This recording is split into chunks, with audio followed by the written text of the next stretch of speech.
Hello everyone. JEE mains की daily PYQ series में आज मैं एक बहुत ही शानदार क्वेश्चन आपके लिए लेकर आया हूं। ये क्वेश्चन फंक्शन और परमुटेशन एंड कॉम्बिनेशन के कॉन्सेप्ट के ऊपर बेस्ड है। ठीक है। इस क्वेश्चन में एक सेट ए दिया गया है, एक सेट बी दिया गया है, और बोला गया है total number of one one maps, यानी कि वन वन फंक्शन कितने बनेंगे जिसमें डोमेन जो है ए है और कोडोमेन बी है।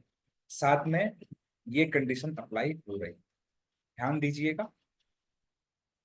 सबसे पहले इसने बोला फंक्शन ए से बी में डिफाइंड है, तो सबसे पहले हम क्या करते हैं, इनका एक बोल सकते हैं मैपिंग डायग्राम बनाते हैं।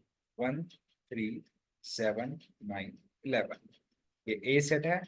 इसी तरीके से सेट बी के लिए 2 4 5 7 8 10 और 12।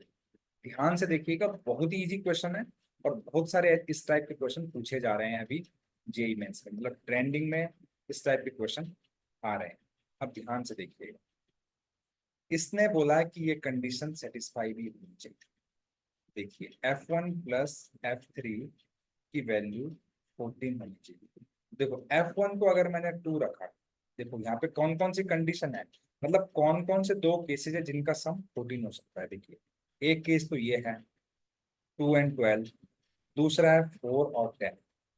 इसके अलावा यहाँ पर कोई भी केसेस ऐसा नहीं है जिसका सम 14 हो सकता है। जैसे 8 और 5 का 13 हो रहा है, 7 5 का 12 हो रहा है, और 8 7 का 15 हो रहा है। तो ऐसे कोई भी केसेस नहीं, क्योंकि इसने वन वन बोला है तो हम किसी चीज को रिपीट नहीं कर सकते। मतलब आपके मन में क्वेश्चन आ सकता है कि क्या हम F1 और F3 और F3 दोनों को 7 7 ले सकते हैं? बिल्कुल नहीं ले सकते, क्योंकि वन वन है। वन वन का मतलब हो गया कि हर किसी वैल्यू पर डिस्टिंक्ट वैल्यू मिलनी चाहिए। मतलब F1 की वैल्यू अलग होनी चाहिए, F3 की वैल्यू अलग होनी चाहिए।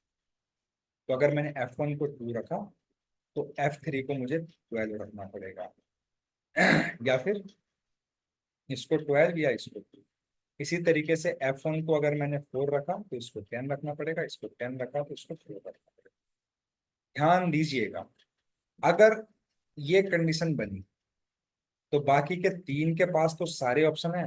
मतलब टोटल सेट बी में कितने एलिमेंट है? 7 है। 7 में से दो हमने यूज कर लिए F1 और F3 के लिए। अब कितने बचे? 5 बचे।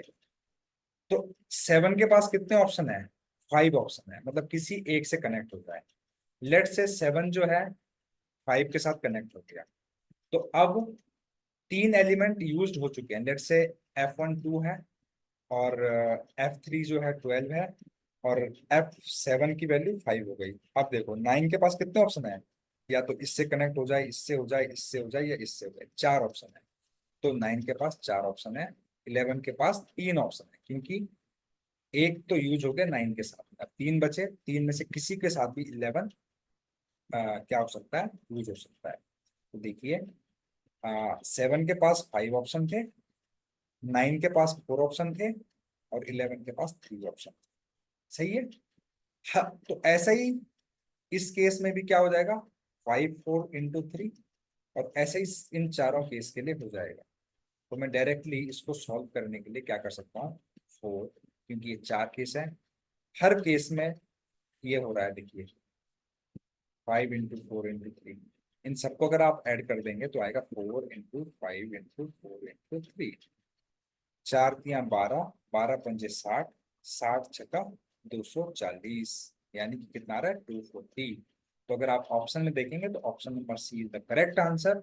अगर आपको ये कॉन्सेप्ट समझ में आया, अच्छा लगे, तो प्लीज चैनल को लाइक शेयर और सब्सक्राइब करना बिल्कुल ना भूलें, ताकि हमें और भी ऐसी वीडियो बनाने का मोटिवेशन मिलता रहे।